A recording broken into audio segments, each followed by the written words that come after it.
Hi everyone, welcome again to my channel. So in this video we will see the last type of recoverable schedules, that is nothing but strict schedules. Okay, तो हमारे previous tutorials में हमने देखा हमने two types of schedules को cover up कर लिया है, that is cascading schedules and cascadeless schedules. Okay, तो सबसे पहले हमारे पास आए थे cascading schedules. Cascading schedules में क्या हो रहा है, there were cascading rollbacks. Okay, तो यही उसकी सबसे बड़ी drawback थी क्योंकि because of the cascading rollbacks जो time था वो बहुत ज़्यादा waste हो रहा है, there were a wastage of time. Okay, in case of cascading schedules, तो उस प्रॉब्लम को ओवरकम किया गया था in case of cascadeless schedules. Okay, जिनमें हमें इंश्योरिटी दी गई थी there will be no any dirty read problem, because जो कास्केडलेस शेड्यूल्स थे वो क्या स्टेट कर रहे थे दैट इफ अ ट्रांजेक्शन से T1 has performed an updation on particular data, no other transaction can read the value until T1 commits. Okay, but जो हमारे कास्केडलेस शेड्यूल्स थी उनमें एक बड़ी ड्रॉबैक आ रही थी कि जो वो शेड्यूल्स थे they were not restricting write conflict to happen. Okay,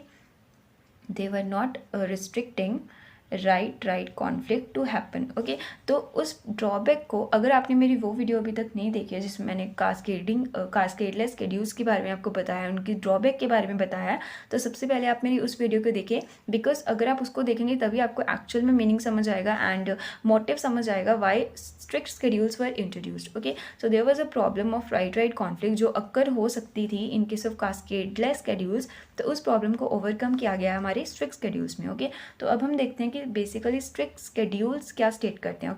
तो फर्स्ट ऑफ ऑल जो हमारे स्ट्रिक्ट शेड्यूल्स हैं they are the most restricted form of recoverable schedules. Okay, तो ये क्या कहते हैं, they do not even allow write conflict to happen. तो ये जो हमारे स्ट्रिक्ट शेड्यूल्स हैं ये राइट कॉन्फ्लिक्ट को भी हैपन नहीं होने देते हैं. Okay, now let's see what they states basically.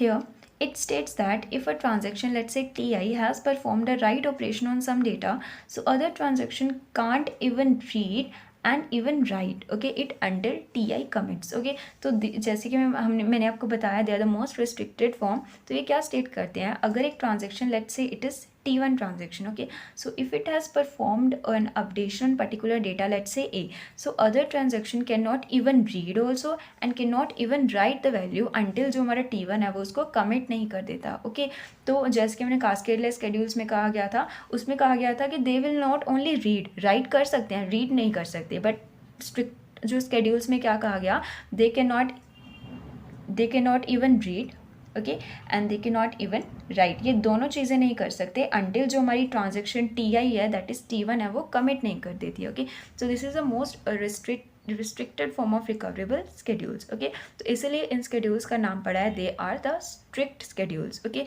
तो इसको हम बोलेंगे, तो इनके हमारे पास कौन कौन सी, अगर हम इनके एडवांटेजेस की बात करें, ओके, तो अगर हम इनकी एडवांटेजेस की बात करें तो वो क्या है, तो सबसे पहली जो इनकी एडवांटेज है that is what restrict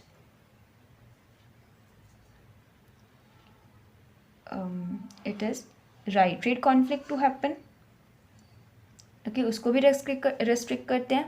and the second is what they restrict right conflict also to happen. okay, तो अगर एक schedule, okay, अगर वो strict schedule है then it will ensure right conflict also and it will also ensure a restriction to right conflict also. okay, so this can also be an interview question कि ऐसा कौन सा schedule है जो हमें ensure करता है कि there will be no any right conflict as well as there will be no any right conflict. the answer to that question is nothing but it is strict schedules. okay, so we can make use of these strict schedules according to our requirements. if in a schedule if we do not want there will be no any right conflict and there will be no any right conflict, then we can declare that schedule as strict schedule. okay, so this is a major advantage of using these strict schedules. okay, so I hope so you get to know about what are strict schedules and you like this entire playlist that I have made on relational database management system transactions topic. guys, if you like my video then please subscribe my channel and share my video to all of your friends, as many of you can. Thank you.